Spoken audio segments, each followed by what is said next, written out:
నమస్కారం బతుకమ్మ సమాచారానికి స్వాగతం.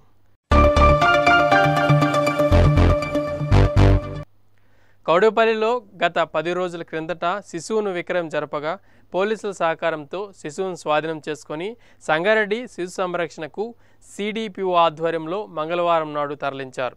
ఈ సందర్భంగా సిడిపిఓ మీడియాతో మాట్లాడుతూ అక్రమంగా శిశు విక్రయాలను జరిపినా లేదా దత్తత ఇచ్చినా కఠిన చర్యలు తప్పవని హెచ్చరించారు.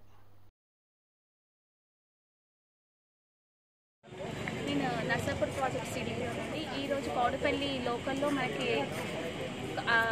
5 నెలల క్రితమే మేము తల్లిదండ్రులు ఒక పాపని పుట్టిన వెంటనే ఒక పాపని వేరే వాళ్ళకి ఇచ్చేసినారు. ఇల్లీగల్ అడాప్షన్ ఇచ్చినారు, ఇల్లీగల్గా దత్తత ఇచ్చినారు. అప్పుడు పిలిపించి మాట్లాడడం జరిగింది తల్లిదండ్రులతో. అయినా సరే అది అయిపోయిన తర్వాత మళ్ళీ ఒక 10 రోజులకే మళ్ళీ పాపని దత్తత ఇచ్చేసినారు అనమాట. అది మాకు ఇప్పుడు రీసెంట్గా ఫాలోఅప్ చేస్తే పాప వాళ్ళ దగ్గర లేదు, వేరే వాళ్ళకి ఇప్పించడం జరిగింది అని తెలిసింది. సో పాపని పిలిపించాం, అతని తండ్రితో మాట్లాడి పిలిపించాను. లేకుంటే మీ మీద కేసు అవుతుందని చెప్పగానే అతను వెంటనే పాపని ఎవరైతే దత్తత తీసుకున్నారో ఆ తల్లిదండ్రులు కూడా వచ్చారండి. పాప అయితే ప్రస్తుతం సేఫ్గా ఉంది, తల్లిదండ్రుల దగ్గర ఎలాంటి ఇబ్బంది లేదు. కాకపోతే ఎట్లాంటి దత్తత ఇవ్వాలనుకున్నా, ఒకవేళ పుట్టిన పాప మీకు వద్దనుకుంటే దాన్ని లీగల్గా చేయండి, అంతేగాని అక్రమంగా దత్తత అమ్మకూడదు పాపని. మీరు ఒకవేళ పెంచుకోలేని స్థితిలో ఉంటే మా ఐసిడిఎస్ డిపార్ట్మెంట్ ఉంది, women and child welfare department ఉందండి, మా దగ్గరికి రండి. లేదా మా లోకల్గా ఉన్న అంగన్వాడీ టీచర్ లేదా ఆశా దగ్గరికి రండి, మేము ఇప్పిస్తాం. వాళ్ళు వచ్చి మాకు చెప్తారు. సో మేము చూసుకుంటాం. పాపని మీకు వద్దనుకుంటే మాకు అప్పచెప్పండి గవర్నమెంట్కి, మేము చూసుకొని ఎవరికైతే పిల్లలు కావాలనుకుంటున్నారో వాళ్ళకి లీగల్గా ఇప్పిస్తామండి. సో దయచేసి ముఖ్యంగా నేను కౌడపల్లి చిలిప్చడి వాసులకి చెప్పదలుచుకుంది ఏంటంటే, ఈ 2 మండలాలలోనే నా ప్రాజెక్ట్లో ఎక్కువ జరుగుతున్నాయి. ఈవెన్ చైల్డ్ బాల్య వివాహాలైనా సరే, అక్రమ దత్తత అయినా సరే, ఏదైనా సరే బాల్య వివాహం చేయకూడదు. చేస్తే మాత్రం ఖచ్చితంగా తల్లిదండ్రుల మీద, ఎవరైతే అబ్బాయి మీద, అబ్బాయి తల్లిదండ్రుల మీద ఖచ్చితంగా కేసు పెడతాం. ఇందులో అయితే అసలు ఖచ్చితంగా కేసు పెడతాం. ఇప్పటి నుంచి కేసు వస్తే మాత్రం వదిలేదే లేదు. ఈవెన్ ఈ అక్రమ దత్తత ఎవరైతే ఇచ్చినారో ఆ మీడియేటర్స్ మీద, ఆ తల్లిదండ్రుల మీద, ఎవరైతే అక్రమంగా దత్తత తీసుకున్నారో ఇల్లీగల్ పేరెంట్స్ వాళ్ళ మీద కూడా కేసు పెడతాం ఖచ్చితంగా. సో దయచేసి మీరు పెంచుకోలేని స్థితిలో ఉంటే మాకు అప్పగించండి, మేము చూసుకుంటాం మీ పిల్లల్ని.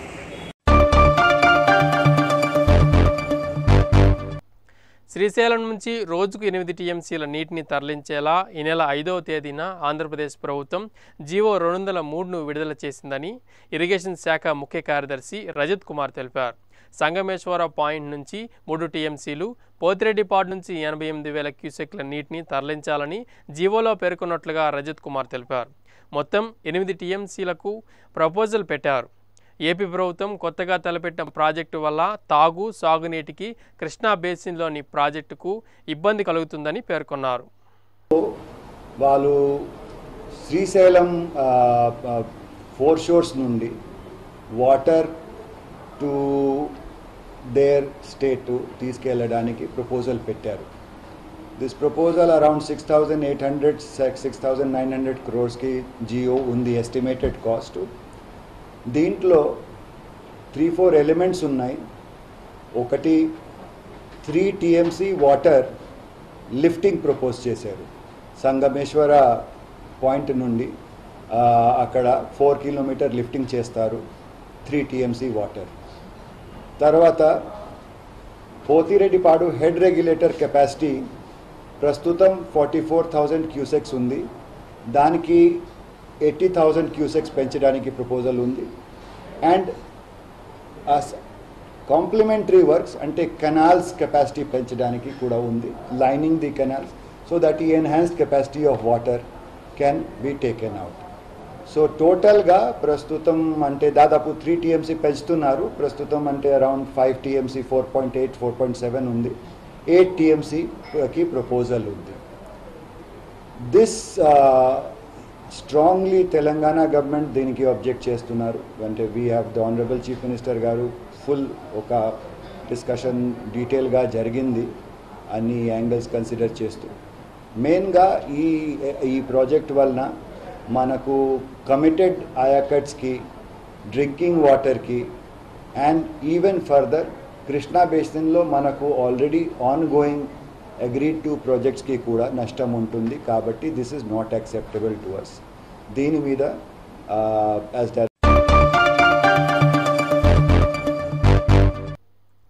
లాక్డౌన్ను ప్రజలు ఎంతో క్రమశిక్షణతో అమలు చేయడంతోనే కరోనా మహమ్మారికి కళ్ళెం వేయగలిగామని విద్యుత్ శాఖ మంత్రి గుంటగంట్ల జగదీష్ రెడ్డి అన్నారు.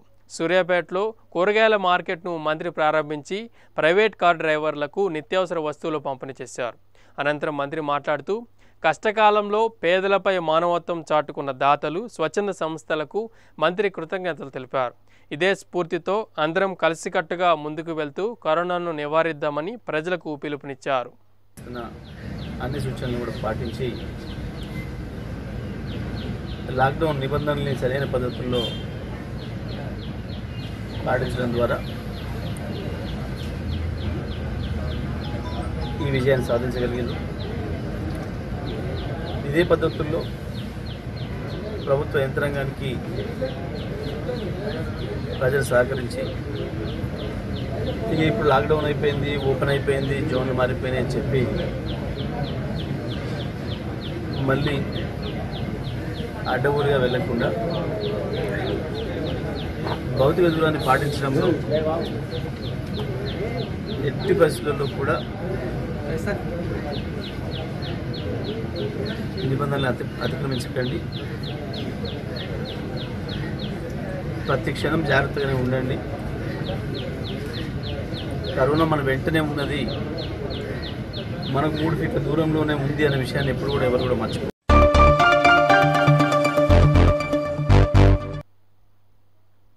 కాంగ్రెస్, బీజేపీ నేతలపై రాష్ట్ర రవాణా శాఖ మంత్రి పువ్వాడ అజయ్ నిప్పులు చెరిగారు. నాడు పోతిరెడ్డిపాడుకు హారతులు పట్టిన నేతలే నేడు దీక్షలు చేస్తున్నారని మంత్రి విమర్శించారు. పోతిరెడ్డిపాడుపై జగన్ తలపెట్టిన ఎత్తిపోతల నిర్మాణం జరిగేది కాదని అన్నారు. వైఎస్ హయాంలోనే పోతిరెడ్డిపాడు సామర్థ్యం పెంపును కేసీఆర్ వ్యతిరేకించారని గుర్తు చేశారు. పోతిరెడ్డిపాడు సామర్థ్యాన్ని వైఎస్ పెంచుతున్నప్పుడు ఈ కాంగ్రెస్ నాయకులు నోరెత్తలేదని అన్నారు. ఇరు రాష్ట్రాల ప్రయోజనాలకి వ్యతిరేకంగా ఎటువంటి కొత్త పనులు చేపట్టడానికి అవకాశం లేదు. కాబట్టి ఈ కృష్ణా వాటర్ మీద ఉన్న ఏదైతే వివాదాలు ఉన్నాయో దాన్ని పరిష్కరించడం కోసం అని చెప్పి అపెక్స్ కౌన్సిల్ ఒకటి ఏర్పాటు చేయడం అయింది. మనదే కాదు, మన కేంద్ర ప్రభుత్వం ఆధ్వర్యంలో నేబరింగ్ డిస్ట్రిక్ట్స్ మధ్యలో ఉన్న ప్రతి అంశాన్ని కూడా అపెక్స్ కౌన్సిల్ అని చెప్పి కేంద్ర జనవరుల శాఖ మంత్రివర్యులు ఆధ్వర్యంలో ఆ రాష్ట్ర ముఖ్యమంత్రులు సభ్యులుగా ఉండే అపెక్స్ కౌన్సిల్ ఉంటుంది. ఆ అపెక్స్ కౌన్సిల్ యొక్క అనుమతి కంపల్సరీగా ఉండాలి ఎటువంటి కొత్త ప్రాజెక్ట్ తీసుకోవాలన్నా కూడా. సో ఇటు కృష్ణా రివర్ బోర్డు మేనేజ్మెంట్ కానీ లేదా అపెక్స్ కౌన్సిల్ కానీ ఎటువంటి సమాచారం ఇవ్వకుండా, వాటి పర్మిషన్స్ తీసుకోకుండా, మనం స్టేక్ హోల్డర్ అయిన తెలంగాణ రాష్ట్ర ప్రభుత్వానికి కూడా ఎటువంటి సమాచారం ఇవ్వకుండా ఈ జీవో 203ని ఆంధ్రప్రదేశ్ ప్రభుత్వం మరి పరిపాలన అనుమతులు ఇస్తూ ఈ లిఫ్ట్ ఇరిగేషన్కి ఇవ్వటం అనేది హాస్యాస్పదం. ఒకటి, ఇది జరిగేది కాదు. నెంబర్ 1, ఎట్టి పరిస్థితుల్లో దీనికి అటు సిడబ్ల్యూసి కానీ ఎపెక్స్ కౌన్సిల్ నుంచి కానీ లేదా కృష్ణా రివర్ బోర్డు మేనేజ్మెంట్ నుంచి కానీ ఎటువంటి అనుమతులు లేని ప్రాజెక్ట్ ఇది. కాబట్టి దీనికి ముందుకు పోవడానికి నాకు తెలిసి ఆంధ్రప్రదేశ్ ప్రభుత్వానికి ఎటువంటి అవకాశాలు లేవు. అయినా సరే తెలంగాణ రాష్ట్ర అవసరాలని అణువణువు కాపాడే టీఆర్ఎస్ ప్రభుత్వం కేసీఆర్ గారి నాయకత్వంలో ఎట్టి పరిస్థితుల్లో కూడా తెలంగాణ రైతాంగం యొక్క హక్కుల్ని కానీ తెలంగాణ రైతాంగం యొక్క మద్యం అక్రమ రవాణా యథేచ్ఛగా సాగుతోంది. భారీ మొత్తంలో మద్యం బెల్ట్ షాపులకు పోటెత్తోంది. ఇల్లందు మండలం కరెంట్ ఆఫీస్ వద్ద మద్యం అక్రమ రవాణాను పోలీసులు అడ్డుకున్నారు. బెల్ట్ షాపులకు మద్యం తరలిస్తున్న 2 ఆటోలను సీజ్ చేసి కేసు నమోదు చేశారు. లాక్డౌన్ వేళ బెల్ట్ షాపులకు మద్యం చేర్చి అటు వ్యాపారస్తులు ఇటు బెల్ట్ షాప్ యజమానులు రెట్టింపు మొత్తంలో అమ్మకాలు సాగిస్తున్నారు. ఇంత జరుగుతున్నా ఎక్సైజ్ శాఖ మౌనం వహించడం పలు అనుమానాలకు తావిస్తోంది.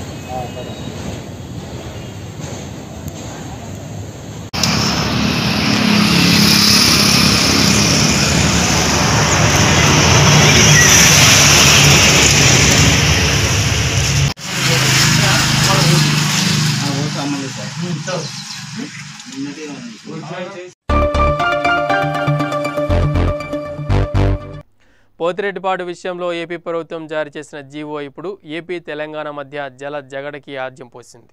అయితే దీన్ని తీవ్రంగా వ్యతిరేకించారు సీఎం కేసీఆర్. మరోవైపు ప్రతిపక్షాలు కూడా ఏపీ సర్కార్ తీరును తప్పుపడుతున్నాయి. ఇదే సమయంలో సీఎం కేసీఆర్పై కూడా మండిపడుతున్నారు.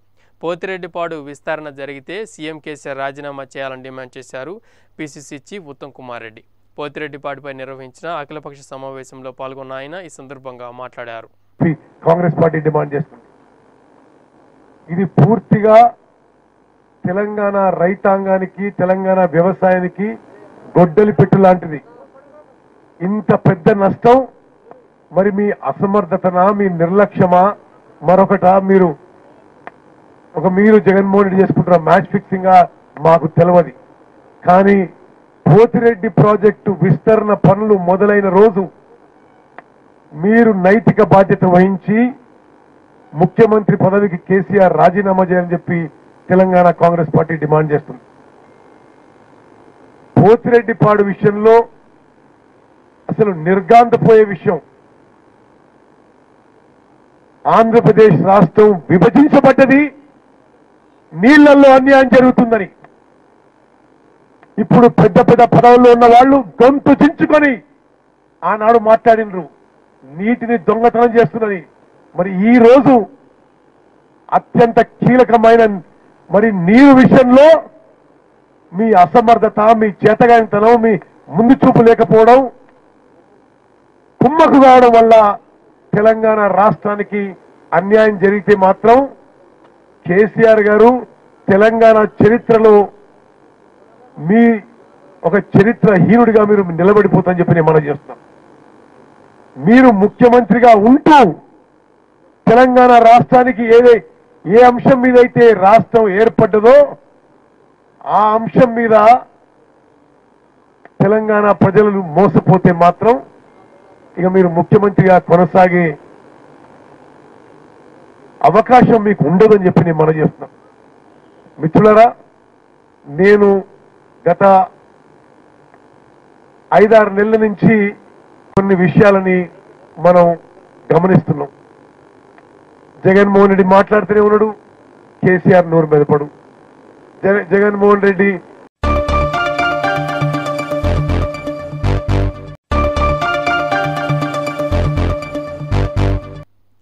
సంగారెడ్డి జిల్లాలోని ఓ ఫ్యాక్టరీలో పేలుడు సంభవించింది. జహీరాబాద్ మండలం అర్జున్ నాయక్ తాండా సమీపంలోని స్కంద బయోడీజిల్ ఫ్యాక్టరీలో బుధవారం మధ్యాహ్నం రియాక్టర్ పేలింది.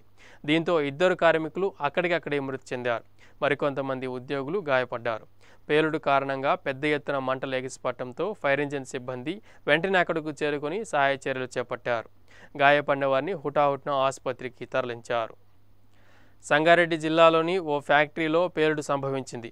జహీరాబాద్ మండలం అర్జున్ నాయక్ తాండా సమీపంలోని స్కంద బయోడీజిల్ ఫ్యాక్టరీలో బుధవారం మధ్యాహ్నం రియాక్టర్ పేలింది. దీంతో 2 కార్మికులు అక్కడికక్కడే మృతి చెందారు. మరికొంతమంది ఉద్యోగులు గాయపడ్డారు. పేలుడు కారణంగా పెద్ద ఎత్తున మంటలు ఎగిసిపడటంతో ఫైర్ ఇంజిన్ సిబ్బంది వెంటనే అక్కడకు చేరుకొని సహాయ చర్యలు చేపట్టారు. గాయపడిన వారిని హుటాహుటిన ఆసుపత్రికి తరలించారు.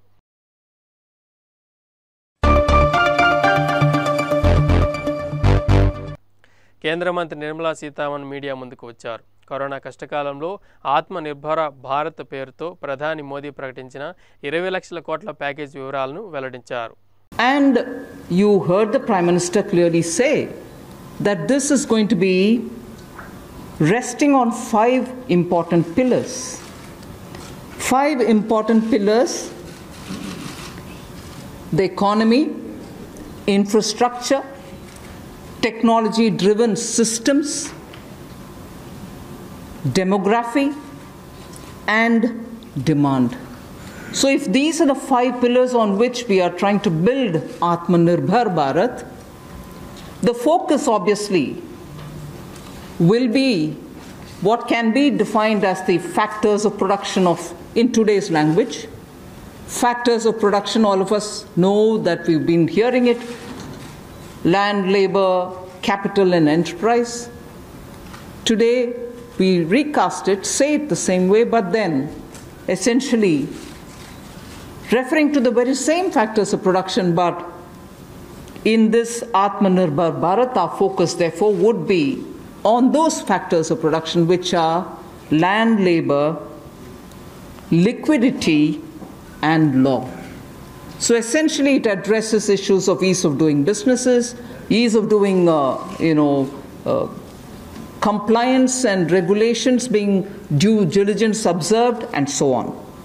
And in this, the intention is to build brands. Intention is also to take local brands, and build them to a global level. So there is a global value chain integration also as a part of this vision which the Prime Minister has put before us.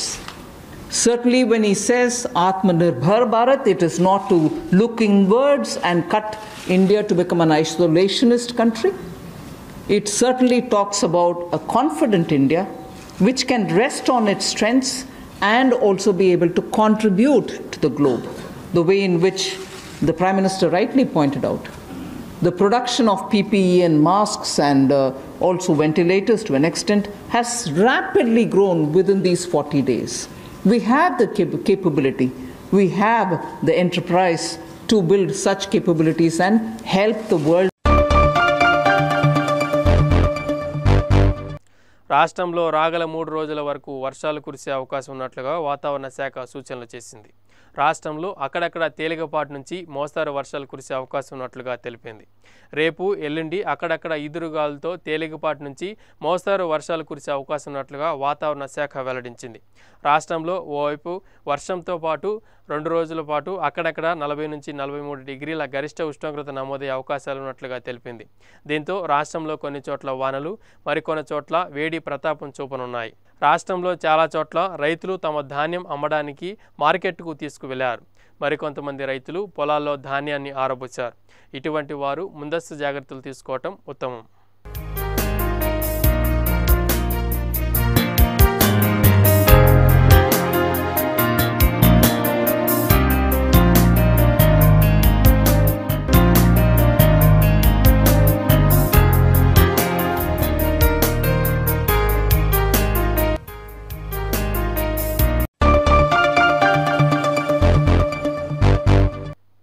ఇంతటితో వార్తలు సమాప్తం.